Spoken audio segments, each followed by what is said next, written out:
बिहार में सीएम के चेहरे को लेकर सवाल पर गृह मंत्री अमित शाह ने कहा है कि समय बताएगा कि बिहार का अगला मुख्यमंत्री कौन होगा।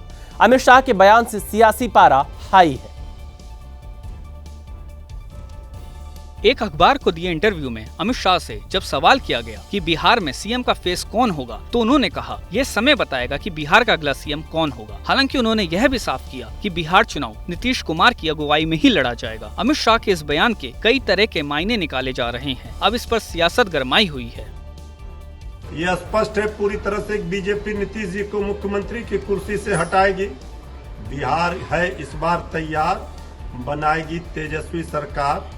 वहीं जेडीयू का कहना है कि एनडीए गठबंधन में साफ है कि चुनाव नीतीश कुमार की अगुवाई में तो लड़ा ही जाएगा। चुनाव बाद सीएम भी नीतीश कुमार ही होंगे। देखिए, मैंने तो बयान देखा नहीं, लेकिन ये पूरी तरह से तय है। हम बिहार के मुख्यमंत्री नीतीश कुमार जी के नेतृत्व में चुनाव लड़ेंगे। पांचों दलों के नेता बिहार के गांव-गांव में रैलियां करके लोगों को ये बता रहे हैं कि अगले मुख्यमंत्री नीतीश कुमार जी होंगे। इंदौर के राजा रघुवंशी हत्याकांड में मुख्य आरोपी सोनम और राज की 2 दिन की रिमांड आज खत्म हो रही है। दोनों को शिलांग पुलिस आज कोर्ट में पेश करेगी। इससे पहले शिलांग पुलिस में 8 दिन की रिमांड के बाद 19 जून को इस हत्याकांड में शामिल सभी आरोपियों को अदालत में पेश किया गया था। पुलिस ने सोनम और उसके प्रेमी राज की 2 दिन की रिमांड की मांग की थी, जबकि बाकी आरोपियों को न्यायिक हिरासत में भेज दिया गया था। वहीं इस मर्डर केस में सबूत जुटाने शिलांग पुलिस की एक टीम इंदौर पहुंची है। पुलिस ने सोनम और गोविंद के गोडाउन पर भी तलाशी ली। इस गोडाउन में राज कुशवाहा भी काम करता था। राज का काम यहीं से सामान की लोडिंग और अनलोडिंग का था। वो अकाउंट भी संभालता था। शिलांग पुलिस ने गोडाउन और ऑफिस के कर्मचारियों से सोनम और राज के बारे में पूछताछ की। वहीं राजा रघुवंशी की मां ने मांग की है कि सोनम की सभी करीबी सहेलियों से और उसके साथ काम करने वाली लड़कियों से भी पुलिस पूछताछ करे तो अहम जानकारी मिल सकती है। जो भी महिला हैं उनसे पूछताछ होना चाहिए। अब वो फ्रेंड में निकल सकती है, किसी में भी, किसी रूप में भी मतलब निकल सकती है। कौन ज्यादा करीब था तो वो तो पता चल ही जाएगा पूछताछ से। यूपी के अलीगढ़ में सास दामाद की एक लव स्टोरी काफी चर्चा में रही थी। ऐसा एक और मामला रामपुर से आया है। बस किरदार बदल गए हैं। वहां शादी से पहले ससुर अपनी होने वाली बहू को लेकर फरार हो गया। आरोपी शकील के कारनामों से पत्नी और बेटा हैरान हैं। उनकी समझ में नहीं आ रहा है कि अब वो क्या करें और आखिर किससे इंसाफ की गुहार लगाएं। दरअसल शकील ने जब से अपने बेटे का रिश्ता होने वाली बहू से तय किया था, उसी दिन से शकील अक्सर उससे देर रात बातें करता था। इसी चक्कर में कई बार घर में लड़ाई झगड़ा होने लगा तो शकील नकदी और जेवरात लेकर होने वाली बहू जबीना के साथ फरार हो गया और उससे शादी कर ली। हैरानी की बात यह है कि आरोपी शकील पहले ही 6 बच्चों का पिता है और उसके नाती पोते भी हैं। मध्य प्रदेश के इंदौर में लव जिहाद का मामला सामने आया है। पुलिस ने शिकायत के बाद 2 लोगों के खिलाफ मुकदमा दर्ज कर लिया है। आरोप है कि फरदीन नाम के शख्स ने पहले युवती के साथ कंवल बनकर दोस्ती की और उसके बाद रेप किया। यही नहीं, आरोपी ने युवती के अश्लील वीडियो भी बनाए और ब्लैकमेल करने की कोशिश की। फरदीन ने इस पूरे वारदात को सोची समझी रणनीति के तहत अंजाम दिया, क्योंकि इस काम में उसका एक महिला मित्र ने भी साथ दिया। आरोप है कि दोनों ने पीड़ित युवती पर धर्म परिवर्तन का भी दबाव बनाया। छात्रा की शिकायत पर पुलिस ने फरदीन खान और जोया को आरोपी बनाकर मामले की जांच शुरू कर दी है।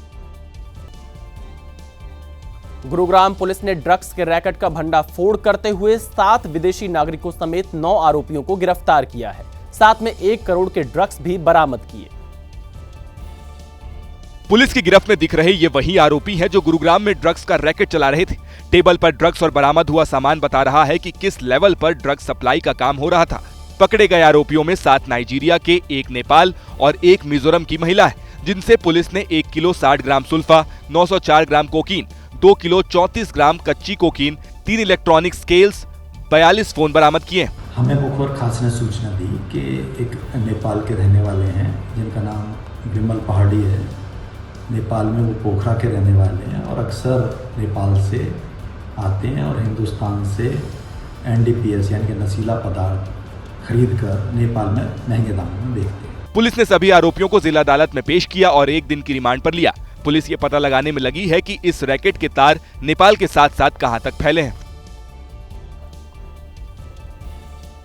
बिहार के कटिहार में उस वक्त बड़ा हादसा हो गया जब रेलवे की ट्रॉली अवध आसाम एक्सप्रेस से भिड़ गई।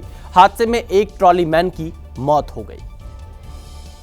अवध असम एक्सप्रेस बिहार के सोनपुर से आ रही थी, तभी सेमापुर रेलवे स्टेशन के पास रेलवे की ट्रॉली ट्रेन की चपेट में आ गई, जिसमें एक ट्रॉली मैन की मौके पर ही मौत हो गई।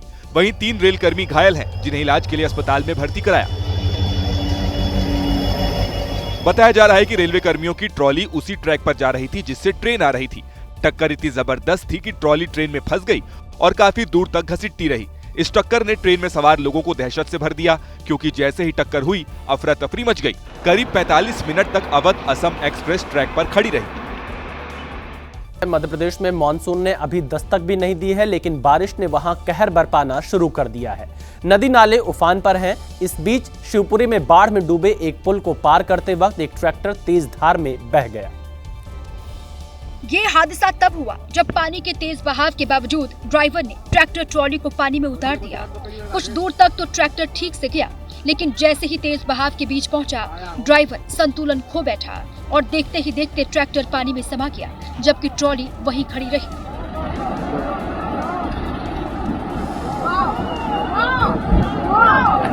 ये घटना कुंवरपुर गांव के पास हुई, जिसके बाद वहां अफरा तफरी मच गई, क्योंकि ट्रैक्टर पर 4 लोग सवार थे।